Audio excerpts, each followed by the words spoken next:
No segundo livro de Samuel, capítulo 9, uma passagem muito conhecida, a bondade de Davi para com Mefibosete. Lemos para a glória de Deus Pai, Filho e Espírito Santo. Disse Davi: resta ainda porventura alguém da casa de Saul para que use eu de bondade para com ele, por amor de Jonatas? Havia um servo na casa de Saul, cujo nome era Ziba. Chamaram-no que viesse a Davi. Perguntou-lhe o rei: és tu Ziba? Respondeu: eu mesmo, teu servo. Disse-lhe o rei: não há ainda alguém da casa de Saul para que use eu da bondade de Deus para com ele? Então Ziba respondeu ao rei: ainda há um filho de Jonatas, aleijado de ambos os pés.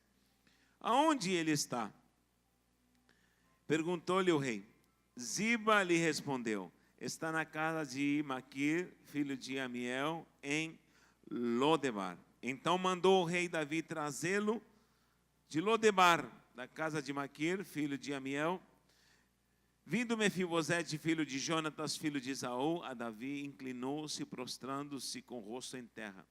Disse-lhe Davi: Mefibosete. Ele disse: eis aqui teu servo. Então lhe disse Davi: não temas, porque usarei de bondade para contigo, por amor a Jonatas, teu pai, e te restituirei todas as terras de Saul, teu pai, e tu comerás sempre na mesa do rei. Amém? Pai, te louvamos, te engrandecemos, porque a tua palavra é fiel e verdadeira, e nada pode substituir a excelência, a glória e a profundeza do alimento espiritual que é a tua palavra. Nós te louvamos e cremos que o Senhor é poderoso para falar conosco, nos alimentar e nos dar a excelência daquilo que nós precisamos. Nós te pedimos isso no nome santo de Yeshua HaMashiach. Amém e amém. Davi já estava empossado como rei. Vocês sabem as lutas que Davi enfrentou. A luta familiar, a luta da humilhação, a luta da perseguição do próprio rei Saul, a luta da inveja, a luta talvez do desprezo. E aí vai.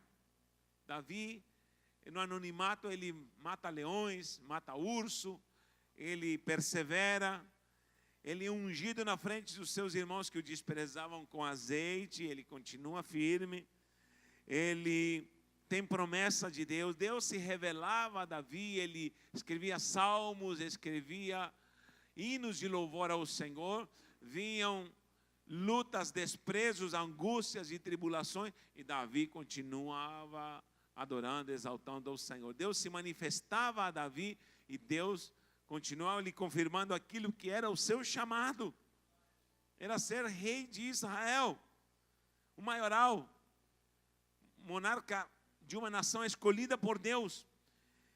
Ele luta, trabalha, repito, às vezes sozinho, às vezes perseguido, às vezes com a multidão. Essa é a grande virtude de alguém que tem uma chamada, querido. A oscilação. Você está preparado para a oscilação? A oscilação do ter, do não ter, do ser abraçado, do ser desprezado, a oscilação talvez do bom tempo, do mau tempo, a oscilação de alguém dar crédito em você, alguém não dar crédito, ou multidões não darem crédito em você, alguém te elogiar, e a oscilação, né, essa antítese do que é o desprezo, talvez te desprezar, vociferar contra você, e falar coisas que talvez vão te ferir, vão te machucar.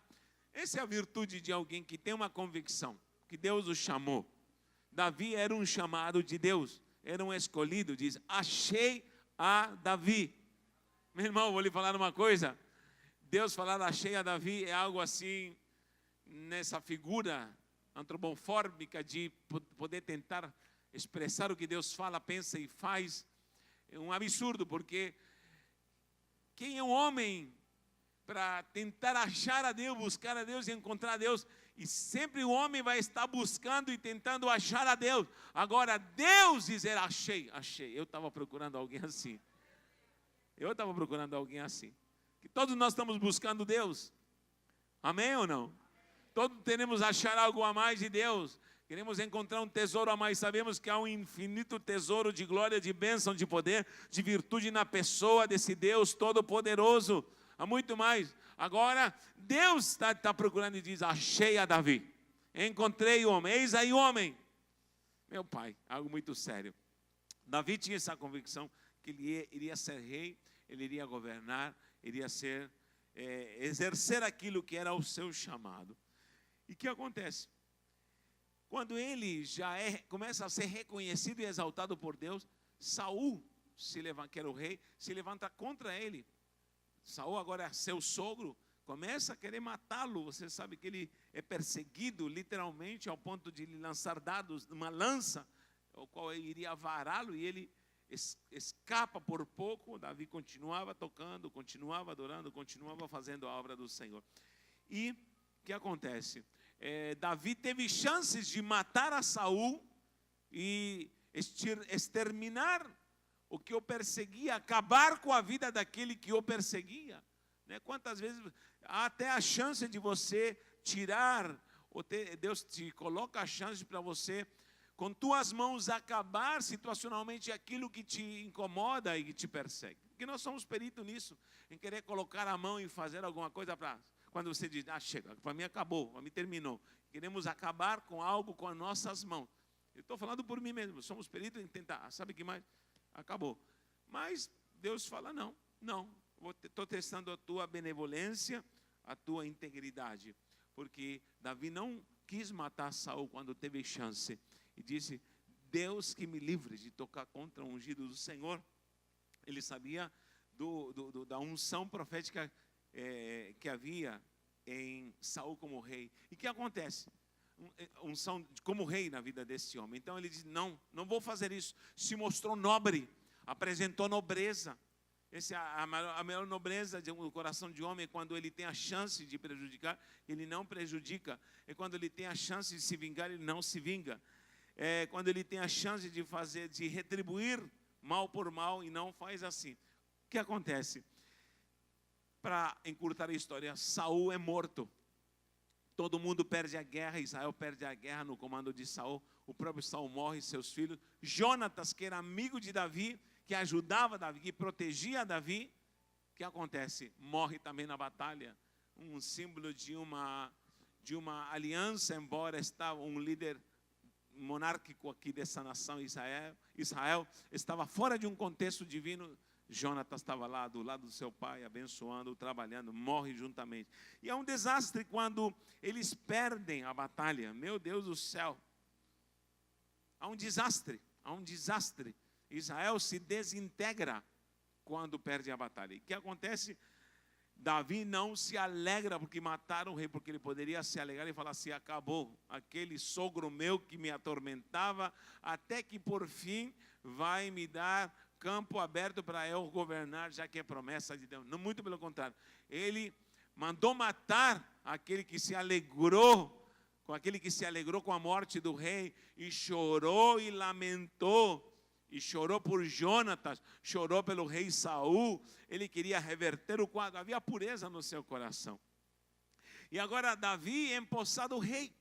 Se cumpriu a palavra do Senhor. Ele é empossado rei, ele é direcionado para o trono, e ele começa a ver que as consequências de um rei desviado, de um ungido desviado, estava totalmente, essa visão estava totalmente destruída. A estrutura desse legado de um rei havia destruído sua família, sua geração, filhos mortos, enfim, não sobrou nada, perderam tudo. Isso é terrível, quando um ungido perde a graça do Senhor, perde a virtude do Senhor. Eu escutava o pastor Josué Gonçalves contando uma história de um pastor americano. Esse pastor americano, o que aconteceu? Preste bem atenção. Esse pastor americano tinha um ministério muito lindo nos Estados Unidos, uma igreja muito grande, muito abençoada, com organização, tudo maravilhoso, programa de rádio, programa de TV. E vocês não vão conhecer o nome desse pregador, nem vou citá-lo, mas uma esposa muito ungida, muito abençoada, e tinha 3 filhos, na faixa de 10, a gente sabe que nessa faixa a gente tem que estar tão presente, dos 9 anos, 8 aninhos, papai é tudo para essa faixa de idade. E o que acontece? Na vida desse pastor, apareceu uma moça mais jovem, muito bonita, que começou a seduzi-lo, a querer correspondência nas suas investidas, na sedução. E esse homem aos poucos começou a dar liberdade para isso. Começou a dar liberdade. Um ungido do Senhor. Querido, não é porque você é ungido, você está livre de ser tentado. Ninguém aqui está livre de ser tentado. Mas eu quero que você seja firme na sua convicção na hora que você é tentado, porque as consequências para o ungido são terríveis. Eu não sou melhor do que você. Eu não sou melhor do que você. Eu não sou mais forte do que você. Sou tão fraco quanto você. Tão débil quanto você. E sou tão tentado quanto você. Mas o que faz a diferença de você e de mim e de você para o outro, sabe qual é? É a convicção que eu tenho das consequências que podem vir.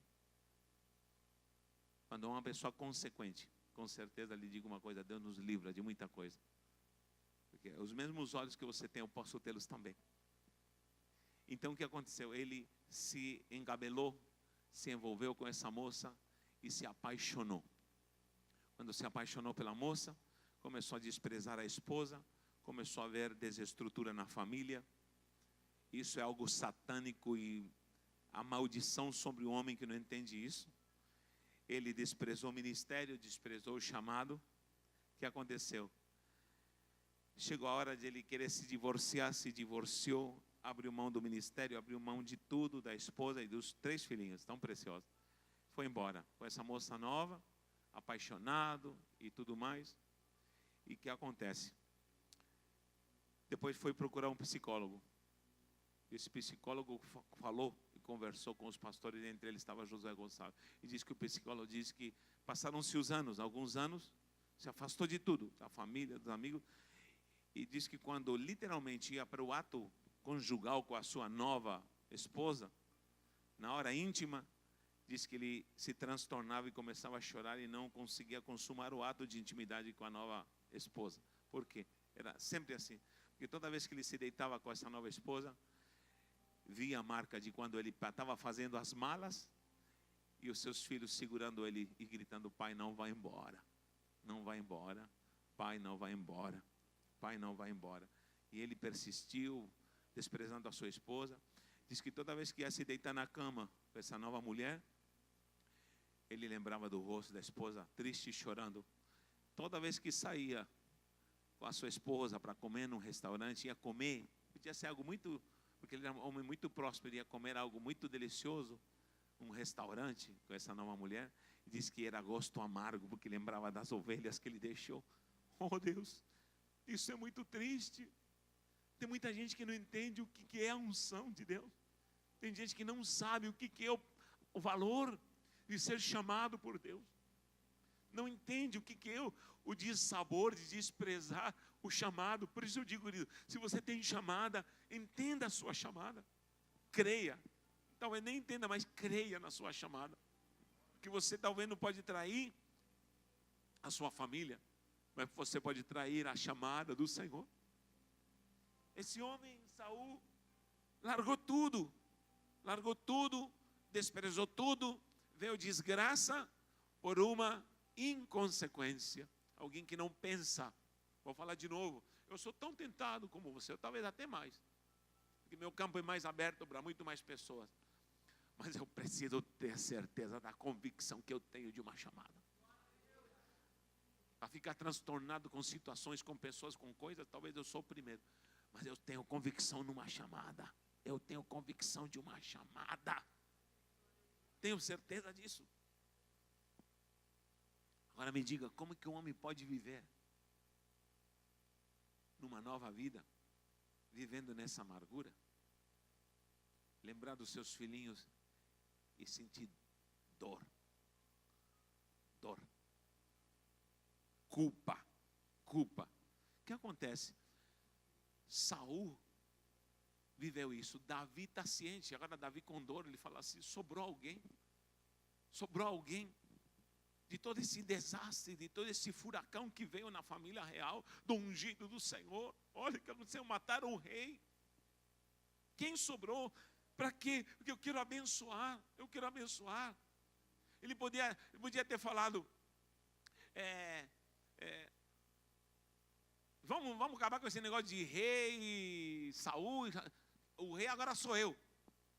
Eu me lembro numa igreja de um amigo meu, olhe bem, um amigo meu, pastor Antônio. A esposa dele me contou, eram muito amigos nossos. Pastores lindos, abençoados. Ungidos, sempre nos tratavam muito bem. Eu me lembro que eu trabalhava de pedreiro na época e sempre falava, Natanael, sobe aqui, quero conversar com você. Eu gosto da sua pregação. Vem pregar um dia aqui na igreja. Aí eu pregava para os obreiros, me colocava para... era um amigão. E sempre me abençoava, me cuidava. Era um homem muito lindo e precioso. E um dia, a esposa me conta que ele sentou na cama. Ele tinha alguns anos mais do que eu e disse que sentou na cama, dormindo. Sabe, lá para as 4, 5 horas da manhã, sentou na cama e falou assim. Olhou para o céu e ela disfarçando, olhando para ele. Ele estava dormindo. E ele começou a sorrir, olhou para cima e disse, a minha casa no céu é muito linda. É muito linda. Falou em línguas e deitou novamente. Ela não falou nada. Poucos dias depois ele estava falecendo. A gente estava fazendo o enterro dele. A gente chorou muito no enterro dele. Porque, querido, em tudo na igreja, as cortinas, os detalhes, tudo. Os detalhes, uma igreja muito organizada, sabe? Em tudo a gente via a marca do Antônio, sabe? Em tudo, dos detalhes, da decoração, em tudo. Tudo era detalhista, era do tipo de pastor que cuida desde a entrada até a porta, os obreiros, tudo. Uma igreja completa, tudo. Os obreiros no altar, tudo. Uma dinâmica muito preciosa. E o pastor Antônio tinha essa virtude de poder organizar tudo, tão precioso. E Deus o levou. Eu posso falar assim, esse homem já estava maduro, um fruto maduro foi recolhido. Mas choramos, o enterramos. Eu me lembro que no dia do enterro havia literalmente em São Paulo 6 graus. Eu dormi ainda no velório por volta de umas 4 horas até umas 6 horas da manhã. Quase congelei, um golzinho quadrado que eu tinha. Mas eu dormi todo agasalhado ali. E quando foi lá para as 7, 8 horas me vieram me acordar. Eu estava dormindo no carro que está no velório e já para ir para o enterro. Mas estava um frio glorioso, um frio assim de atravessar a alma. E fomos todo mundo agasalhado, e o povo onde parava, chorava, me abraçavam, porque sabia que eu era amigo. Eu me lembro que na cerimônia do enterro, todos os pastores, havia vários pastores amigos, pastor Hector na época, tantos pastores. E quando falaram, um pastor que comece a pregação, todo mundo, pastor Natanael, e me empurraram, e eu presidi aquele funeral, porque todo mundo estava engasgado. Como que pode, inclusive na hora do velório, um pastor idoso cometeu até uma aberração, falou, Senhor, se não chegou o tempo do pastor Antônio, ressuscita ele agora, assim, desse ponto, não aceitando que ele tinha morrido. Ele ressuscita, se ele não cumpriu, não pode ser que um homem precioso desse vá embora. Aonde eu quero chegar? Mas, querido, não passou um mês, uma família se reúne, meu irmão, e pintam tudo diferente, arrancam tudo que aquele pastor tinha falado. E quando eu fui a segunda vez, eu falei, o que aconteceu? Eu falei assim, não dá para estar olhando para tudo isso ainda ter lembrança do Antônio. Tiraram tudo, propositalmente. Aí depois eu vim saber como ele sofria, esse homem. Arrancaram tudo. Aí surgiu dentro de mim uma frase, e essa frase eu ensino em reunião de obreiro. A igreja não fica viúva. Quem fica viúva é a esposa do pastor. A igreja tem um novo substituto. Acabou. Arrancaram tudo. Sabe? E tem gente falando, não dava. E arrancaram tudo. Uma ala da igreja. E outros chorando. Como é que pode? Arrancaram tudo. Sabe aquelas coisas que a gente inventa para tentar fazer? Tudo, arranca, tudo, arrancaram tudo, fizeram se endividaram e fizeram uma reforma. Um novo pastor me disse, agora começa um novo tempo. Ele também não prevaleceu.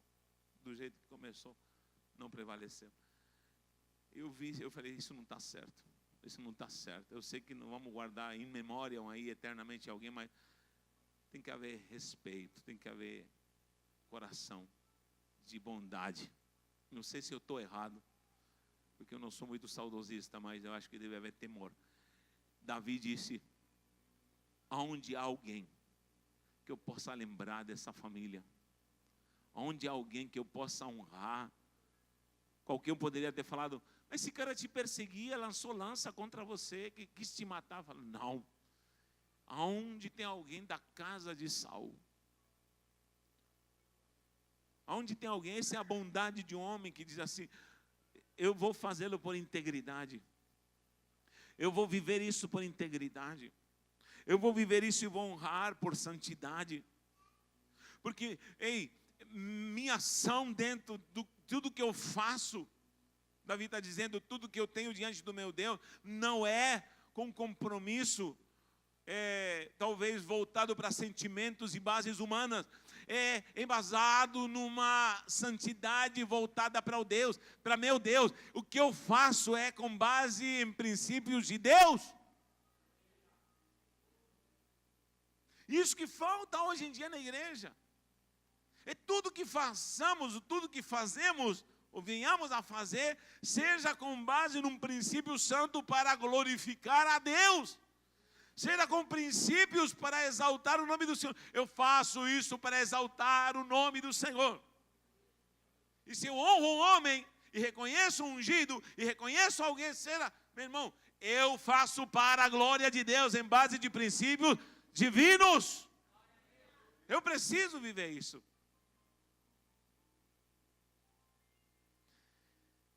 Eu creio que essa é a riqueza do ser humano. É sustentar algo por um princípio santo. Quem sabe o teu casamento já está indo por água abaixo. Mas eu tenho uma aliança. Eu vivo por um princípio santo. Isso me faz estar de pé. Isso me faz ser fiel. Sim. Isso me faz ser fiel. E me faz discernir quando ou há um ataque do inimigo. E ao ponto de dizer, isso vai comprometer meu casamento, isso vai comprometer meus filhos, isso vai comprometer a unção que está na minha vida, isso vai comprometer o meu ministério, isso compromete. O líder que tem o sondar do Espírito Santo sempre vai dizer, isso compromete uma chamada santa, sabe por quê? Por isso Paulo dizia, não vivo mais eu. Ele dizia, não vivo mais eu. Eu não ando pelos meus interesses, eu não ando por minhas vistas, eu não ando por minhas convicções. Eu preciso viver um princípio santo, sabe por quê? Porque o meu viver está comprometendo muita gente. Compromete muitas pessoas. Saul não pensou nisso. E jogou tudo a perder. Jogou tudo a perder. Eu me lembro da minha Yong Show. E eu muitas vezes tenho falado com Deus. E Deus me faz lembrar dessa passagem. Senhor, tantas coisas que eu às vezes fiz burrada. Não devia me meter nisso aqui. Não devia ter feito isso. Às vezes já dei uma de vendedor. Vocês já conhecem toda a história. E um dia o Senhor me fez lembrar em oração em jejum. Algo que eu li há muitos anos atrás. Ele diz que, na minha Yong Show, no início do ministério, igreja pobre na Coreia, todo mundo era budista, ou não era essa explosão de fé de hoje em dia. E o que acontece? Diz que a igreja tão necessitada, não tinha nada. E veio na mente dele, eu vou jogar na loteria. Vou jogar na loteria. E veio isso e comprou um bilhete. Eu duvido que não tenha aqui alguém que já não pensou nisso. Mas tudo bom, deixa para lá. E se falar que não, Jeová te pega. Começando por mim. Não estou falando que já jogou, estou falando que não pensou. Pensar é uma coisa. Mas olha, esse camarada, sabe o que aconteceu? Começou a orar e jejuar, e subindo no monte e tal. E o que acontece?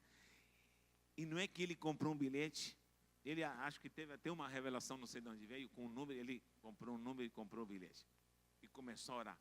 E para os de confiança, fala assim: vem cá, vou falar com você. Estou com um bilhete da loteria. Pastor, está vindo um show, reverendo, o que é isso? Não, calma, isso aqui é de Deus. Eu quero que vocês me ajudem a orar. Nós vamos orar e vamos jejuar. E vamos clamar ao Senhor. E por ele ser ungido de Deus, conta ele, gente. O pessoal não começou a acreditar. Todo mundo acreditou e começaram a fazer campanha da Loteria Santa. Vai dar certo. E começou a orar numa boa intenção. Querido, há muitas coisas erradas que nós podemos fazer na boa intenção. Há muitas coisas erradas que você pode fazer na boa intenção. Há um ditado que diz aqui: o inferno está cheio de boas intenções. E chegou a hora. E a sogra dele, que era uma mulher, uma pastora, sabe o que aconteceu? Ela falou: estou junto, estou no jejum também. Começou a orar, jejuar, e começou a orar. E daqui a pouco todo mundo estava no manto, todo mundo, a igreja era pobre, limitada. E chegou a hora do sorteio. E ele em jejum, ele já gostava de jejuar, já estava 3 semanas em jejum. Ai, fé, ai. Quando foi o sorteio, pum, não bateu os números. Mas veio uma tristeza tão grande no coração dele. São músicas.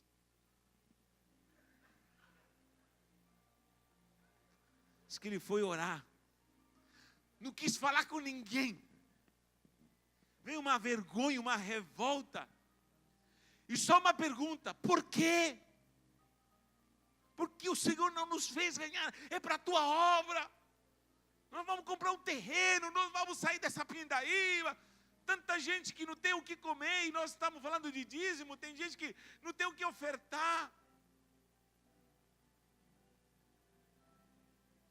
Por que o Senhor não nos mostrou? Por que o Senhor não nos fez ganhar? Custava, Senhor. Nós oramos, nós fizemos vigília, jejuamos. E o Senhor em silêncio responde. Aí começou a jejuar para sair a revolta dele. Aí veio o Espírito Santo e falou para ele: meu servo, eu não preciso da loteria para te abençoar. Eu sou Deus que prospera. Eu estou te provando. Como que eu vou te abençoar se eu não te provo antes? Como que eu vou te dar multidão se eu não te provo na solidão? Como que eu vou te dar abundância de dinheiro, de prosperidade, se você não é fiel e se não for fiel no pouco, na pobreza? E ele chorou. Aí depois juntou o pequeno grupo de ovelhas e pediu perdão. Me perdoem, eu errei. Ele falou: eu não devia ter entrado na Rino, aliás, não devia ter jogado na loteria. Estou pensando aqui outra coisa. Não devia ter. Homem sincero, sabe? Pediu perdão. A igreja o abraçou, choraram juntos. E falou assim: Deus não precisa de que nós façamos coisas que... Bom, chegou a época que Deus falou, vá para as casas. Começou a trabalhar, operar, salvar vidas, transformar vidas. E começou um avivamento. Passaram-se 5 anos, 10 anos, e começou um movimento. Chegou uma hora que tinham que construir o maior templo.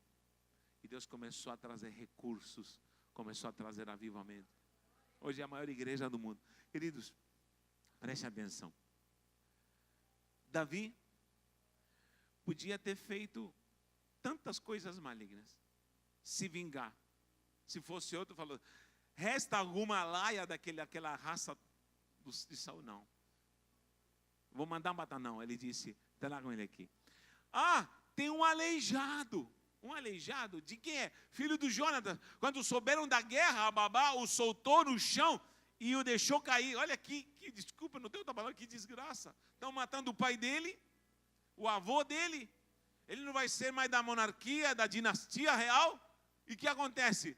Esse bebê vai ficar sem família. Olha a marca que ficou. No dia que eu fiquei aleijado, mataram meu pai, mataram meu avô, e toda a família real a qual eu pertencia não existe mais. Quando deixaram cair no chão, ficou aleijado. Talvez pegou a coluna cervical. Só pode ter sido, porque não somente, talvez quebrou as pernas, não sei. Mas o deixou aleijado, não andava nas duas pernas. Tem um aleijado. Ziba veio. Ziba veio como bom obreiro, como um bom assistente. Me traz aí o panorama. O panorama é este. E apresentou. Tem um que é neto de Saul, filho de Jonatas, teu amigo. Tragam ele aqui. Meu irmão, aleijado não valia para nada. Estava na casa de alguém de favor. Está na casa de Maquir, filho de Amiel. Já estava na casa dos outros. Uma cena triste. Quem sabe ele comia comida de resto, porque aleijado não ajuda no contexto da família, da economia da família, não produz nada. E o que acontece? Está jogado por aí de qualquer maneira, morando de favor. Eu me lembro que eu já morei de favor. Quem já morou de favor aqui? Eu já morei de favor. É horrível. É horrível. Já estive morando de favor. Não foi fácil. Onde eu fui morar? Na casa do meu sogro. Oh, glória! Mas sabe, por mim até tudo bom. E não foram muitos dias, não. Quando foi um mês? Um mês mais ou menos. E não foi nem pela aflição minha, mas a mais aflita era a minha esposa. Eu falei, não, tenho que seguir, não nasci para isso. Eu estava construindo um cômodo. E nesse cômodo ainda faltava muitas coisas. Mas chegou uma hora que eu falei, chega, vamos embora para nossa casa. Não dá para ficar aqui mais. Eu me lembro que fomos morar, havia um plástico na janela. Não havia encanamento. Tanta coisa que faltava na casa. Era um cômodinho de 20 metros quadrados. Lembra, Maria? Não pode esquecer. E eu falei, chega, vamos morar desse jeito, não tem problema. Mas é nosso canto. Ficamos um mês morando com meu sogro. Agradeci de coração, mas eu via que não havia um contexto de bênção ou vontade do Senhor nisso aí. Conclusão. Davi o traz. Esse homem morando de favor, pobre, aleijado, e diz, a partir de hoje, olha as 3 características para a gente ir encerrando, diz, no versículo 7, então lhe disse Davi, não temas, não vou te fazer mal, eu não vou me vingar, fique tranquilo. Sabe o que eu quero fazer? Quero usar de bondade. Quero usar de bondade. Quero usar de bondade para contigo. Imagina alguém que está aleijado, que o avô já fez tanta coisa errada e agora o rei diz que quer usar de bondade. Segundo diz, eu quero te restituir. Tudo aquilo que era teu, as terras do teu pai, vou te restituir. E terceiro, a partir de agora, você vai sentar na mesa do rei. Quem crê nisso? Essa é a palavra que o Senhor tem para a sua vida nesta noite. Em primeiro lugar, o Senhor está falando, o que aconteceu que te deixou aleijado? Aonde você está aleijado? Aonde você está traumatizado? Aonde fomos aleijados? Não é um aleijar físico, uma deficiência física, mas talvez uma deficiência no coração, na alma, na psique, nas emoções. Quem foi que te jogou no chão? Mas te jogou de tal maneira que te aleijou? Quem foi que te jogou no chão? O que desventura foi a que te jogou no chão? Que você não tem mais forças para se levantar? Quem foi?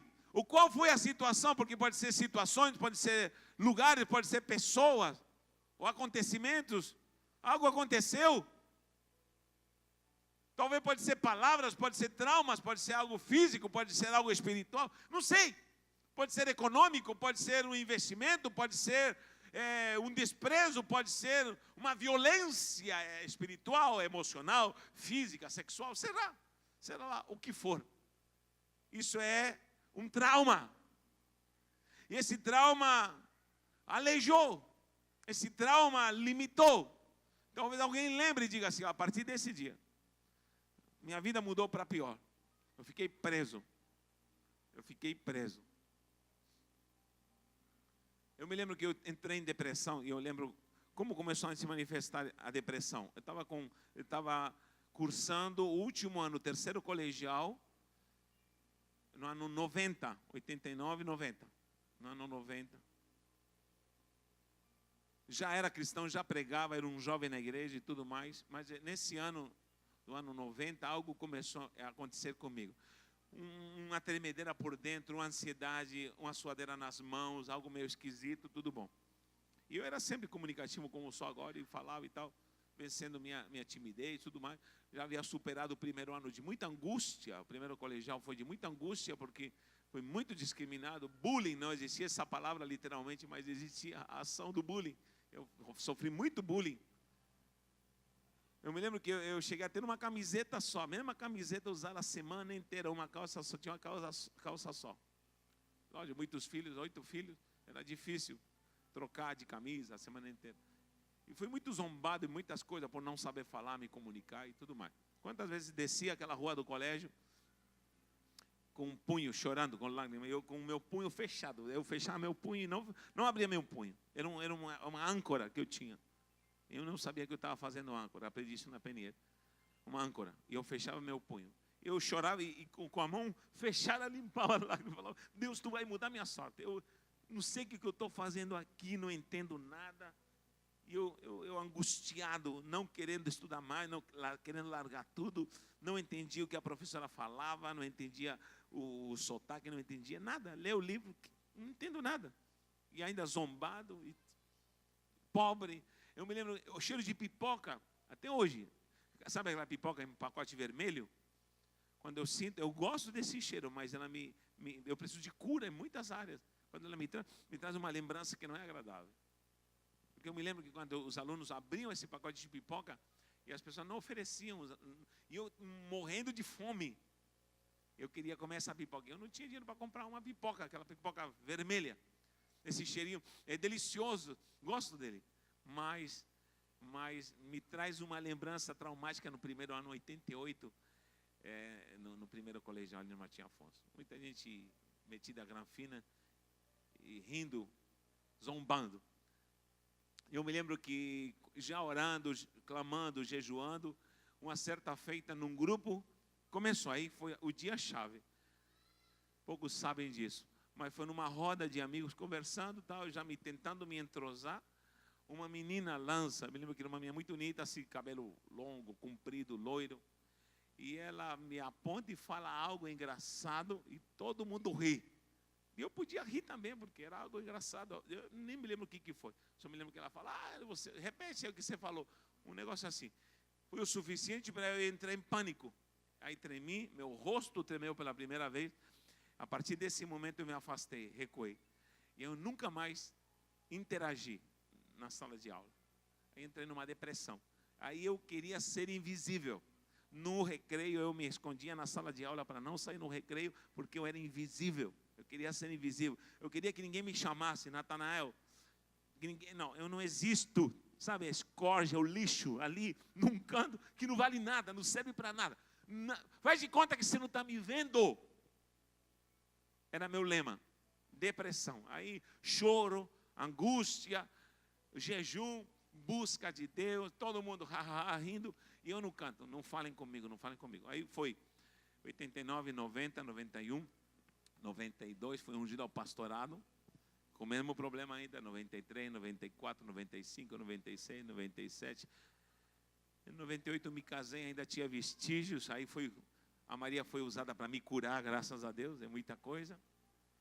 Só que depois eu descobri também, ela tinha muitos problemas de traumas, éramos 2 doentes, e fomos nos harmonizando em bênção, em glória, até que um dia passei num tal de encontro com Deus, aí começou a me curar oficialmente. Ainda sou curado, estou sendo curado de muitas coisas. Só que eu descobri uma coisa, uma palavra que me traumatizou. Aonde está o momento na sua vida que alguém te pegou, com todo o respeito, e te deixou algo precioso, deixou cair no chão, e te aleijou, e te deixou jogado, te deixou abandonado? Onde ele estava? Em Lodebar. Sabe o que significa Lodebar? Lo em hebraico é lo, é não, ou sem, lo, negativo. Lodebar significa sem colheita, sem pasto, onde não frutifica nada. Sabe onde um aleijado é levado? A Lodebar, onde nada produz, onde nada gera, onde nada dá certo. É a terra dos ninguém, é a terra do anonimato, a terra da improdutividade, a terra da infertilidade, a terra dos traumatizados, a terra dos que não querem nada com nada. Meu Deus do céu, o homem é aleijado pelos outros. Alguém mata o avô dele, que era rei. Alguém mata o pai dele, que era fiel, por estar acompanhando o seu pai. Perde-se tudo, perde-se a riqueza, perde-se a coroa. Está jogado no Lodebar, na terra de ninguém, na terra do esquecimento. Quantas almas estão na terra do esquecimento? Quantas almas estão aleijadas? Quantas almas estão abandonadas e transtornadas? Quantas almas estão presas, cativas, angustiadas, limitadas?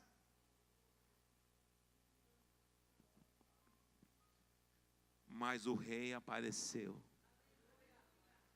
E o rei está dizendo: não tema, eu quero manifestar a minha bondade na sua vida. A bondade do rei quer se manifestar na sua vida. A bondade do rei quer se manifestar na sua família. A tua vida e a tua história vai ser tomada e atingida pela bondade do rei. Tuas finanças, teu ministério, tua vida espiritual, tua vida familiar, conjugal, vai cair na bênção, vai estar sob a ação da bondade de Deus. Só quem crê nisso dá glória ao Senhor. Diga: eu quero a sua bondade. Quem pode aplaudir o nome do Senhor?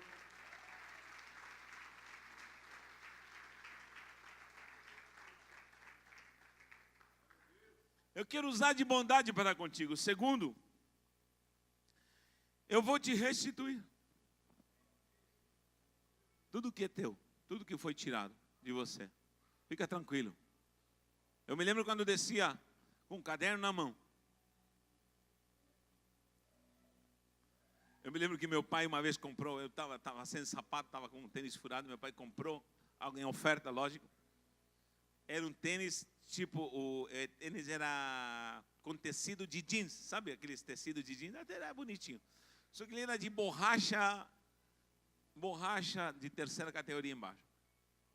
E meu pai comprou esse tênis para mim. Eu que tinha, era liso. E ele escorregava muito. Onde andava escorregando.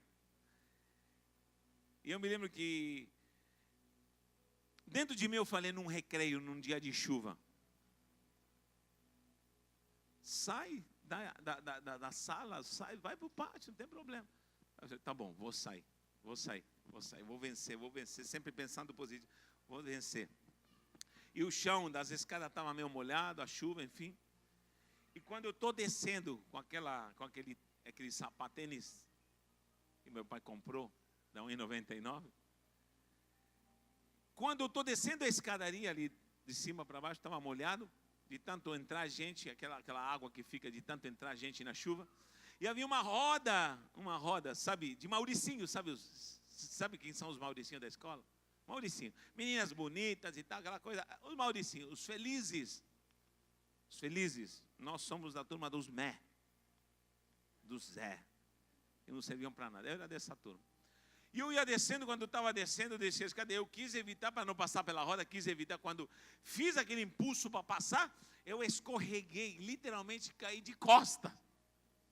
E eu vi aquela roda me olhando, e, meu irmão, foi a piada do dia. Sabe o que dá vontade de falar assim: Senhor, que seja o arrebatamento agora. Que seja o arrebatamento agora. Crente, levantei. Ninguém me falou: se sujou, Natanael.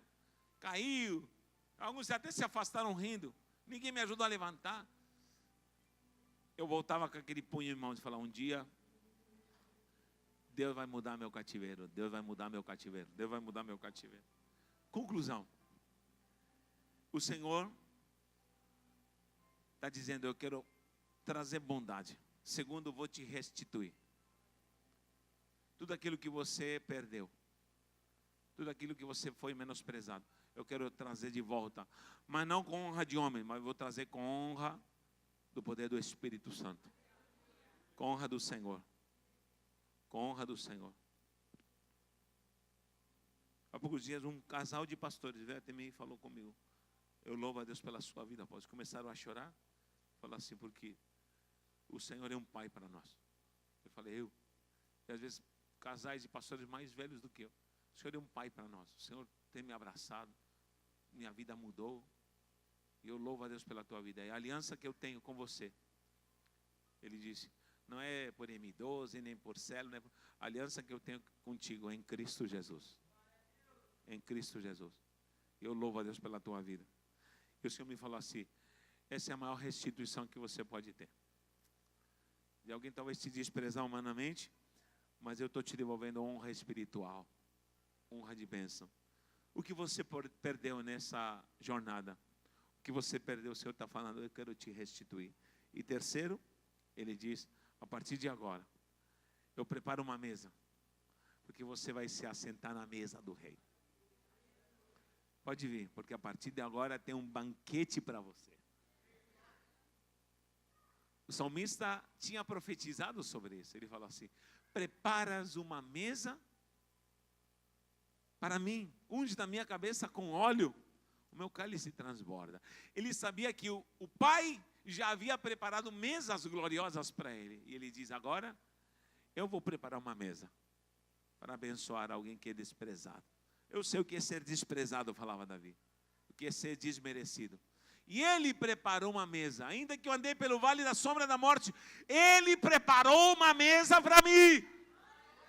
Ele me honrou, Ele veio me servir. O Senhor é meu pastor e Ele nunca me faltou. Ele nunca me faltou.